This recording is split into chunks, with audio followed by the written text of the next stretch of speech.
Hi everyone, welcome back to my channel. My name is Rebecca, otherwise known as Hypnot Hooray Online, and this is podcast episode 16.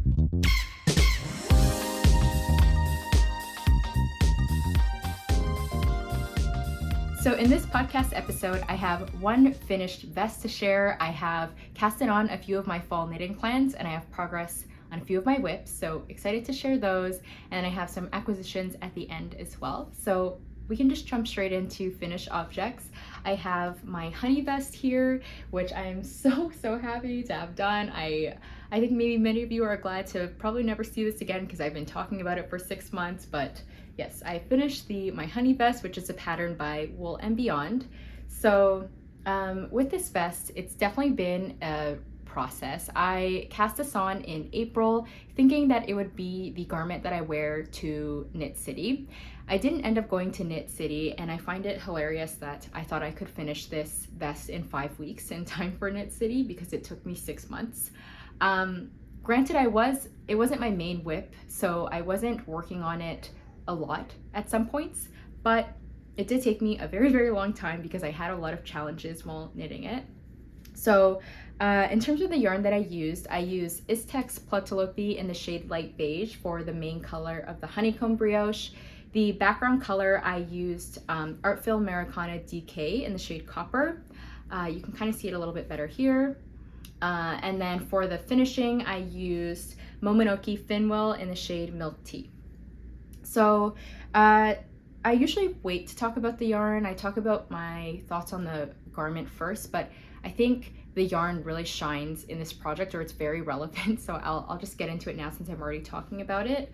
So for the yarn, I am happy I used this combination for this project here, but I wouldn't use 2 of these yarns again. So Plutolopi is an unspun yarn, and I've used unspun yarn once before. I used Wool Dreamers Manchalopes, and this yarn is a little bit more rustic and woolier, I guess, than the Manchalopes. Manchalopes almost feels like you're knitting with foam, and I don't mean that in a bad way, but it's just very lightweight and very fragile. This has a little bit more structure to it, and you can definitely feel the wool, and I don't like it. I don't really like unspun yarn. I find that I don't love the finished fabric that it creates. Like, it's not worth it to me to knit with it, and when I'm knitting with it, I just really don't like the process. The way that I like to knit is I like to take out a lot of slack, I guess, from the ball of yarn that I'm knitting from, and then I just knit, and I don't have to worry about it. But with unspun yarn, you can't really do that because it will either tangle on itself or it'll break. And with unspun yarn, you can always felt it back together pretty easily, but I just don't really like that whole knitting process. So I do think that it is necessary to achieve this look in the vest because of the unspun property, I guess. It almost acts like a sheer panel to the color underneath, and I don't think that could have been achieved without unspun yarn. So I do really like it for this vest. I just wouldn't use unspun yarn again if I didn't have to. The second yarn that I wouldn't use again for this vest is the Mominoki Finnwool. So that is yarn that I got from the Knitting Loft when I picked up the Plutolopi. This is one of the rare times where I picked up the yarn, or I got the yarn and then I cast on for a project right away. Normally it's in stash for a little bit, but I cast it on immediately. So I didn't have the color in mind for all of this finishing, but I wanted it to be an almost identical match to the Plutolopi. I just thought that I would wear this vest more if it was all the same color instead of the hems in a different color, the finishing in a different color. I just wanted it to be more neutral, I guess. So I went to the Knitting Loft, and then I was working with an associate trying to find an exact color match. I wasn't really paying attention to the price or anything like that. So then she had pulled out the Mominoki Finnwool, and then I fell in love with it. And then I found out that each skein is $40. And this is not, I don't mean to disrespect the brand at all, Mominoki, because I do think it is a very special yarn if you have the budget. It is a very nice yarn. It's the yarn, or the wool is from Finland, and then it's hand dyed in Germany. but it isn't a tone or anything. At least the shade isn't. It's just a solid color. And so I saw that it was $40 and I thought, you know what, for this vest, it's worth it because I don't need a lot. I only needed one skein. So in total, this project cost me, I'm only counting the Plutolopi and the Finnwool because that's what I bought. I already had the Artfil Americana in stash. So for me, it was around $56 to knit this. But I guess if you counted the background color, which is also hand dyed, this vest would have cost me over $100 to knit, maybe another $80 to that 56. So it is a little bit more pricey. If Sadness Garn or like Rama Garn, for example, had a shade that worked for the Plutolopi, I just would have went with that just to save on the cost a little bit. But I am really happy with how it works together. I only did it because it was a vest and I didn't need a lot. So I just wouldn't use it because of the price, but not because of the quality. I think it is a very nice yarn if you can afford it. In terms of the process, I had a lot of challenges with making this vest. Challenges that I wasn't really expecting. So the first is with the pattern. I don't think it's the worst pattern that I've ever followed, but there are some mistakes in the pattern that I wrote on my Ravelry, in my Ravelry notes, and it could just be like a translation thing. I was following the English version, and I believe the designer would be knitting and writing the pattern, like I guess thinking about it in Swedish, and so maybe it's like a translation thing, but I did notice some mistakes that I wrote in my Ravelry notes. I also found that the pattern was very wordy, but then also didn't have a lot of detail in some places. Like the explanations would be very long, which is fine, but also kind of hard to follow the way that it's written. And then there wouldn't be enough detail in other sections. Like for example, there's no like pickup ratio for the sleeves, and I found that I picked up too many stitches the first time. And for the ties, there's like a range of how far you can put the ties, but it's like a pretty big range, and I would have liked something maybe a little bit more specific to get the look of what the sample looks like. So just things like that. I didn't find it was the best pattern. The biggest issue though was not with the way that the pattern was with the gauge.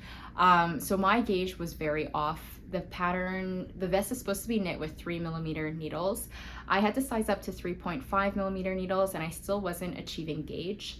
And I just didn't want to size up even more because I thought that it just made the brioche look a little bit too different, too big. So I kept to 3.5. I sized up to a size medium when I would have knit a size extra small.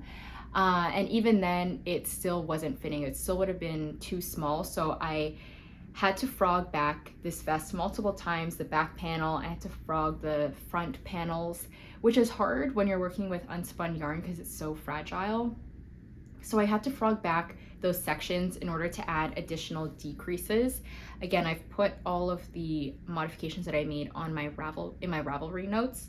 I had to work more increases to get the vest to be a wider circumference. I think in total I added like 24 stitches across the back and then the two fronts as well. So I think a pretty significant amount, and it was all because of my gauge. And I know that gauge is not, it's a very personal thing. It's not the fault of the designer, but I have a friend, Yaz, who was also knitting this vest, and she had to frog her whole vest because she had similar gauge issues. I also noticed that that was a comment that people had left in their Ravelry notes as well. So just something to consider if you want to knit this vest, that it's very likely that there may be gauge issues. So yeah, I just had a lot of difficulty. That being said, I do think that this is an extremely innovative design. There's nothing really like this that I've seen in the knitting pattern market, like the brioche, the hems, the construction with the back panel. I haven't seen anything like this, and I really admire Ellen, the designer of Wool & Beyond, for her creativity. So I do think that it's a really cool design, but I would just caution, if you do want to knit this vest, that you may have to make a lot of changes to make it work. I am really happy with the finished object though. I never mentioned this in the podcast, but after Knit City, that was my initial plan, I was going to gift this vest to my friend. I don't think she's watching, so I'm just going to mention it. I was going to gift it to her as like a a late graduation Christmas gift, because she loved how it was working up. But actually, the first time that I wore this vest, there was a hole starting to form in the brioche, and I don't know what happened. I don't know if I just didn't catch the stitch and then I just totally didn't notice it, or maybe the Plutolopi like got caught onto something and then it broke. I'm not really sure, but there was an unraveled brioche stitch at the back, and I normally like to document my knits, like put photos throughout my podcast, but in that moment I was panicking so much that I just had to fix it immediately. I didn't even take a picture of what it looked like, and I think I salvaged it. It's like along the back here, but I used a crochet hook to pick up the brioche stitch, and then I took scrap Artfil Americana, this rose gold copper shade, and then I just tied it at the back and then wove in those ends, and I think it's fixed. But the reason why I say all of this is I wanted it to be a gift knit eventually, but then I worry about the durability of this fabric with the unspun yarn. If I gave it to my friend, she lives across the country, so I wouldn't be able to fix it for her. I don't think she would be able to fix it herself, so I am going to keep this vest for myself. After all of the trouble I went through with this vest, I am happy that I'm just gonna keep it for myself, but I did want to give it away because I know that she really loved the design, but I do worry about the durability of this finished fabric as well. So when I wear it, I just have to be a little bit careful. I'm so happy to have it finished though, so yes, you will never have to hear me talk about this vest again, except maybe in my yearly roundup and also when I wear it in different videos. I'm really happy to have it as a finished object. I've decided to wear the vest for the rest of the podcast episode. This is not how I envisioned I would wear it. I am picturing wearing it with like a white long sleeve tee, but it's too hot for that today, so I'm just gonna wear it over this black dress. Because I realized I should wear my finished objects a little bit more so you can see how it fits and how it drapes in the video. So I will be wearing it for the rest of the video unless it gets too hot, and we can move on to whips. So the first whip that I have to share is the Marie Pillow, which is a pattern by Petite Knit. This is just the front panel because the back panel is a fabric backing. And I picked that construction because it's less knitting, you don't have to knit the back panel, but also I think that fabric backings for a knit fabric like this is going to add more structure and support to the fabric. It will help, I think, the pillow with its shape and for the knitted fabric to not stretch out over time. And so in order to do the back panel, I needed to learn how to sew, and I've been learning how to sew with Skillshare, who is a sponsor of today's video. So Skillshare is the largest online learning community for creatives with thousands of classes led by industry experts. With Skillshare, you can also learn at your own pace, and there are classes on a variety of topics. For those of us who like crafting, there's classes for knitting, crochet, sewing, embroidery, jewelry making, and pottery. Skillshare can help you take your career, skills, hobbies, and passions to the next level.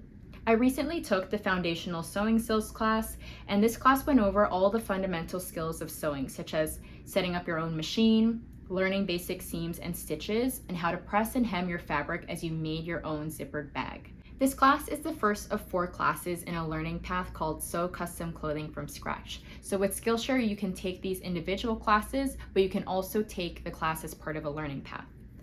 Learning paths are curated collections that guide you through sequential classes to master a specific skill or technique. After this first class that I took, there are 4 other classes that will take you from the basic stitches to designing and sewing your own clothes. Skillshare offers numerous learning paths which you can easily find under this tab here, and if you want to elevate your skills, hobbies, or side projects, feel free to check out Skillshare. The first 500 people to click the link down below, I'll leave it at the top of the description box, will receive 1 month premium free. So thank you so much to Skillshare for sponsoring this video, and let's chat about the Marie Pillow. The Marie Pillow is knit flat like this, and the yarn that I'm using is Knit Picks Wool of the Andes undyed. I'm just using it in its natural state, and Lion Brand Fisherman's Wool in the shade Brown Heather. So this is how it's working up right here. It is knit flat in a garter slip stitch pattern, so I'm really enjoying how it's working up. It's actually really fun to knit. You knit 2 rounds of garter stitch and then 2 rounds of a garter slip stitch in your contrast color. I think I would have preferred if the colors were switched and the brown was my main color and then the cream was the little nubs of pop here. I don't know how else to describe it but nubs, but I think I would have preferred that, but I just don't have a lot of this yarn here because it's a scrap, so I've decided that's going to be the contrast color here. And yeah, it's so far working up pretty slowly, honestly, because it's knit on 3mm needles. I do find that it is really tough on the hands to knit worsted weight with 3mm needles, so I cast this on, and this is basically as much as I could knit before my hands kind of hurt, so it will be a little bit of a slow process. So I'm glad that it is my first fall cast on. And with the Marie pillow, there are 3 different sizes in the pattern. There's 2 versions for a square pillow and then 1 rectangular pillow, and I'm knitting the 50 by 50 centimeter square pillow size. I am off gauge with this pattern, so instead of 26 stitches for every 10 centimeters, I have 23 stitches for every 10 centimeters.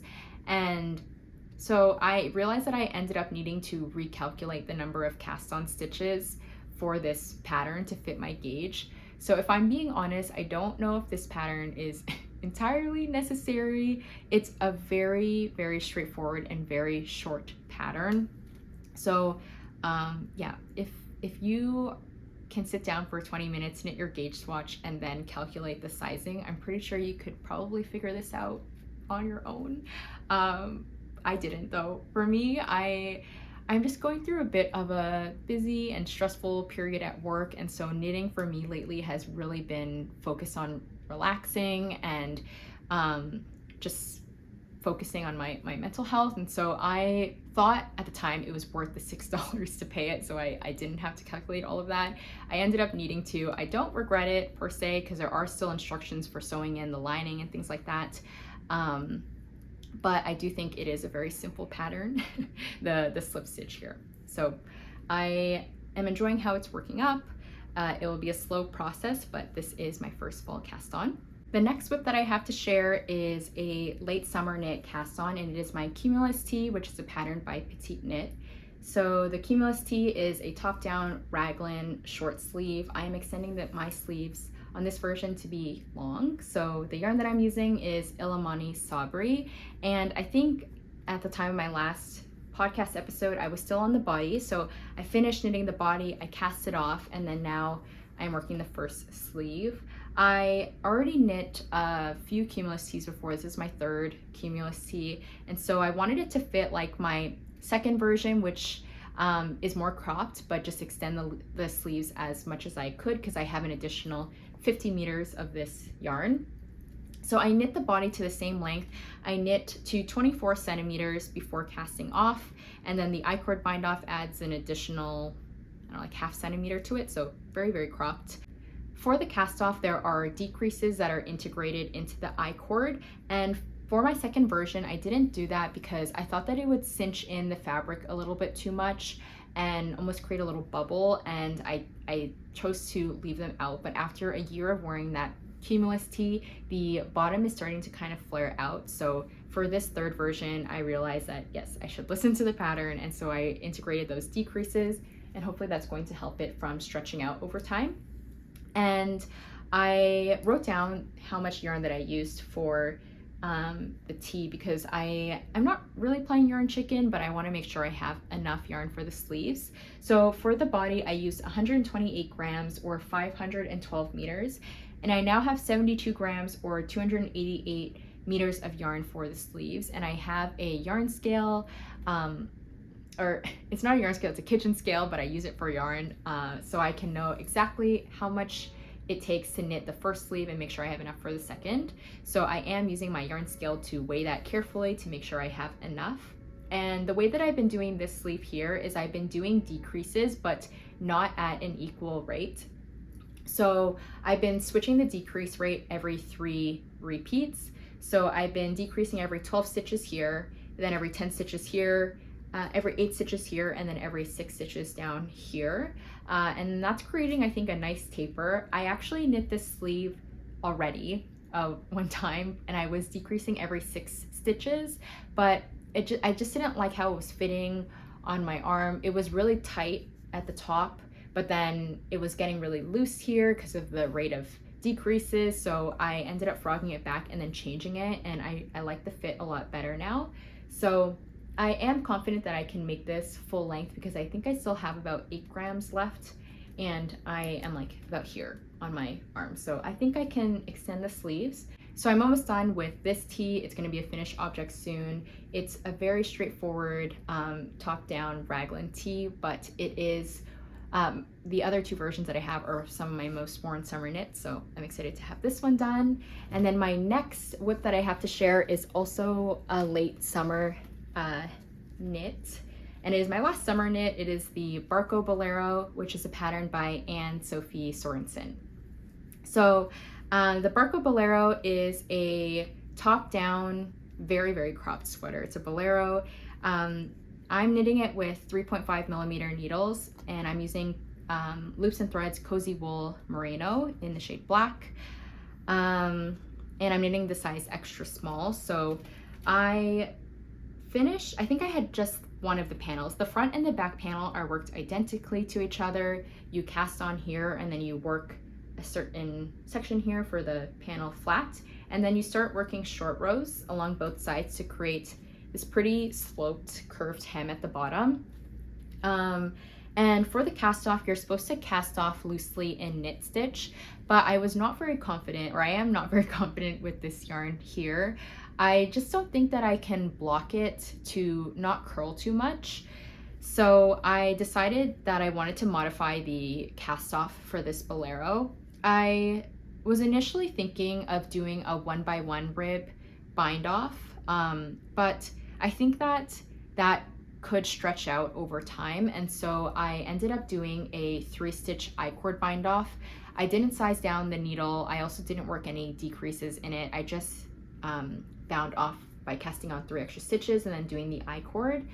And I think that the I-cord is going to add some structure to the bottom hem, so yeah, it doesn't flare out, but it does its job where it still is curling a little bit, at least before blocking now, but it's not curling too much, where I think if I just cast off a knit stitch, yeah, like it would be curled all the way up to there. So I still wanted that clean, refined finish.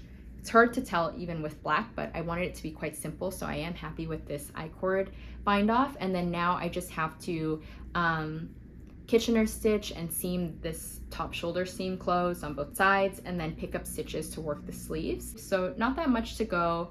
I might finish the Cumulus Tee sleeves first before I do these ones, because sleeves are kind of my least favorite part of knitting garments, so I'm going to space them out a little bit. But yeah, I'm excited to have these 2 pieces done as fall layering pieces, so just a quick update on that.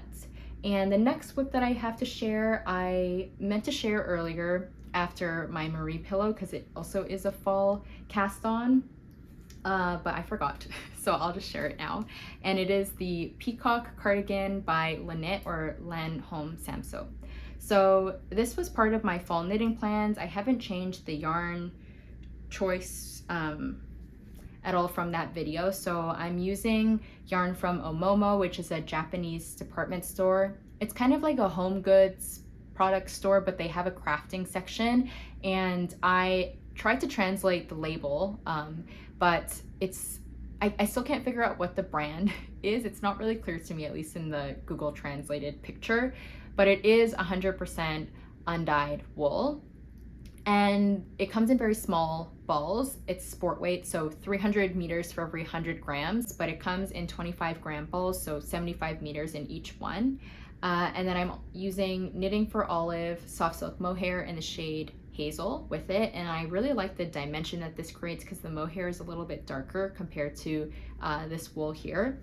So I'm using that combination for this finished fabric here, really liking it. It's more structured than I was expecting, because the suggested yarn is, I think it's Knitting for Olive Merino, which is a fingering weight, so this has a little bit more structure. It's a little bit more dense.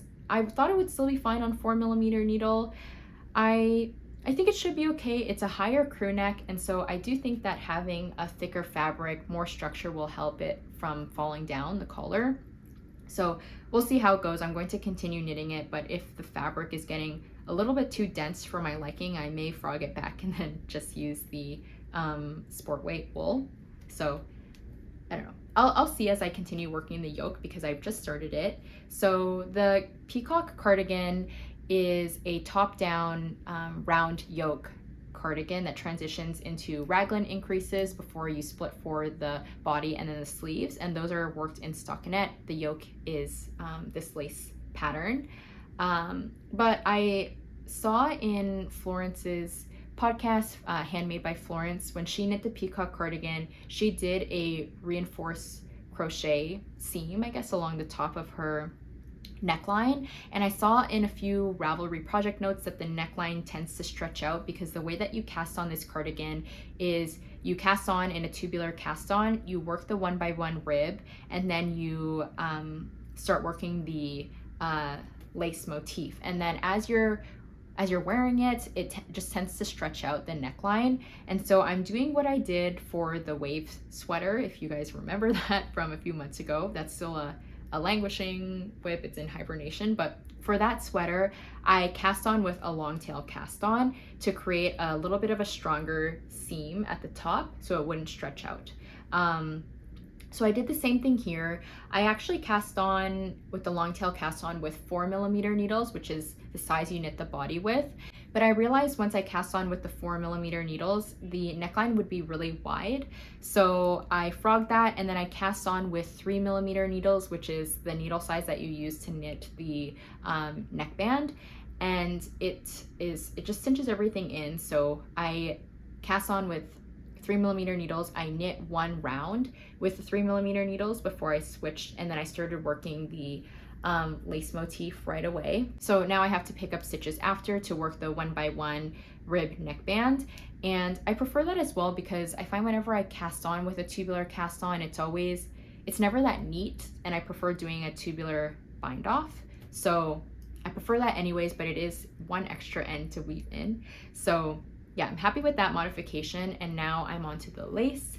And for this lace, I can't remember what video I mentioned this in, but I knit the Peacock Tee before, which is a pattern by Lynette. It's basically like the cardigan. There's the lace motif along the yoke, but it's a tee, so you knit it in the round.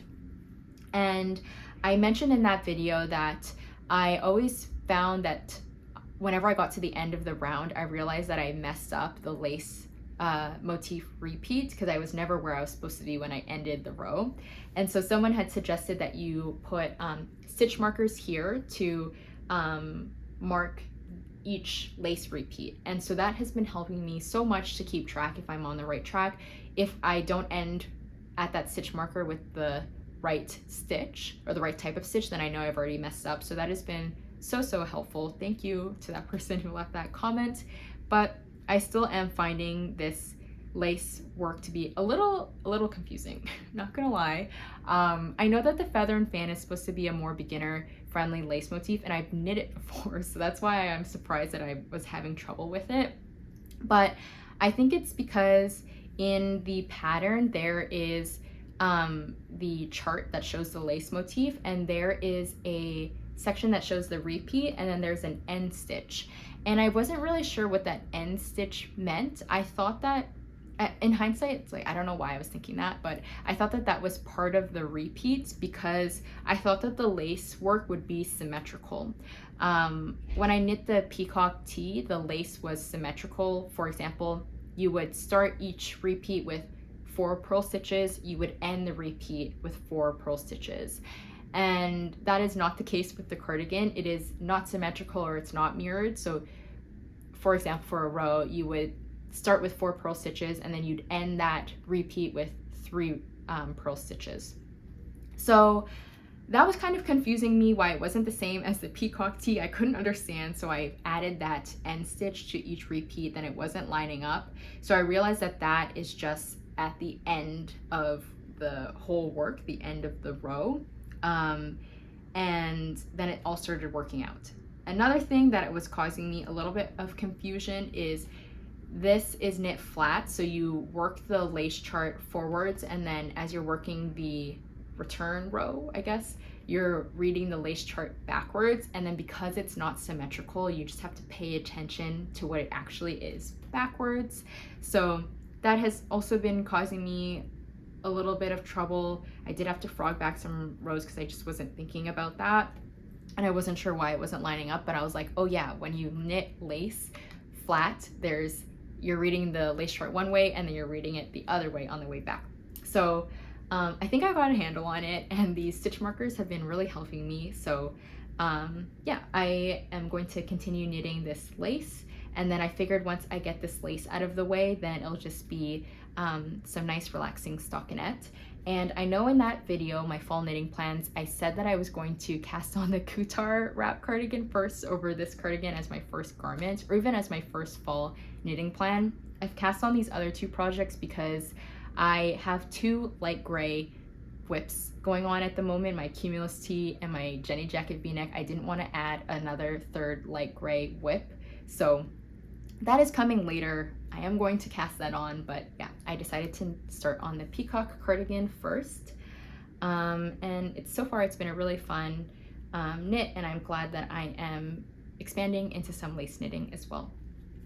So I mentioned that I have my Jenny Jacket V-neck, but I don't have that much progress on it, so I think I'm just going to save it for my next podcast episode and share the update then, so we can move on to acquisitions now. So the first acquisition that I have to share is some Knitting for Olive yarn for my mini skirt, which is a fall knitting plan. So I had bought some Knitting for Olive merino a few months ago in July. I think it was petroleum blue because I wanted it to extend the sleeves of my first Cumulus Tee, but the dye lots were totally different.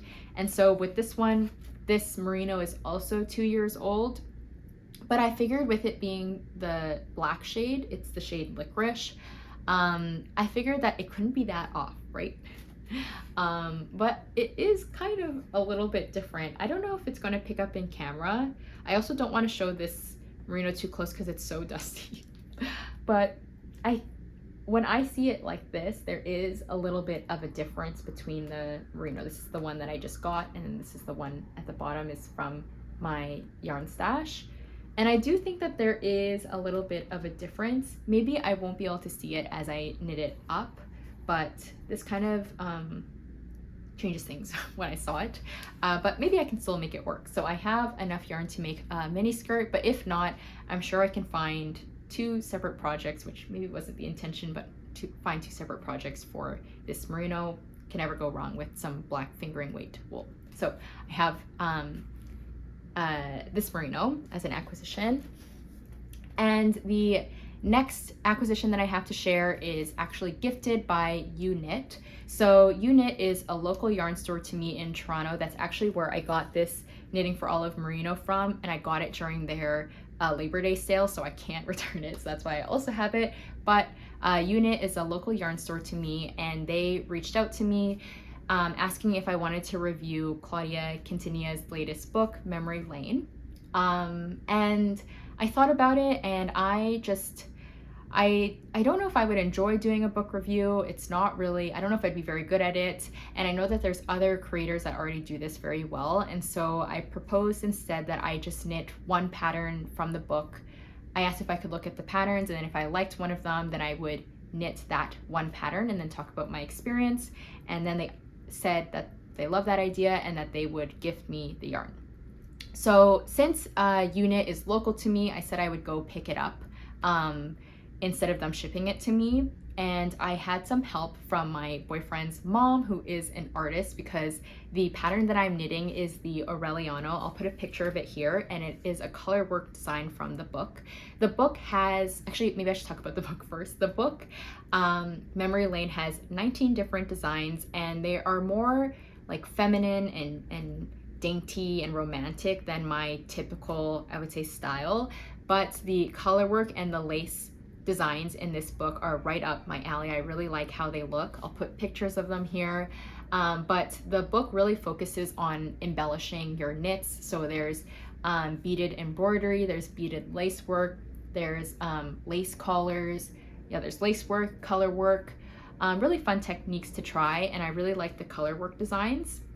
So the Aureliano is a 4-color work project, and I find that I don't really know color theory that well. I would say, like, I know what colors I like on myself, but in terms of pairing them all together, I don't really know that very well. So I got some help from my boyfriend's mom, Grace, if you're watching, who is an artist and that knows color theory very well. So she gave me these swatch cards to go into the shop and basically help me with colors. So I took these swatches to the store, and then this is the palette that I've chosen. So the Aureliano is a sweater that is knit with 2 strands of mohair held together on 3.25mm needles. It's a round yoke, top down. So I'm excited to knit it. It seems pretty straightforward, and I am excited to expand my color work techniques as well with 2 strands of mohair. So this is the main color that I chose. It's Knitting for Olive in the shade Wheat. And then this is my swatch card that I was going off of. So this is the main color. For the color work blocks, the 2 colors that I chose to kind of go with what the sample was done and use the same color, just different shades. So I'm using Knitting for Olive in the shade Knitting for Olive in the shade Navy Blue and Dusty Dove Blue. And then these are the 2 paint swatches.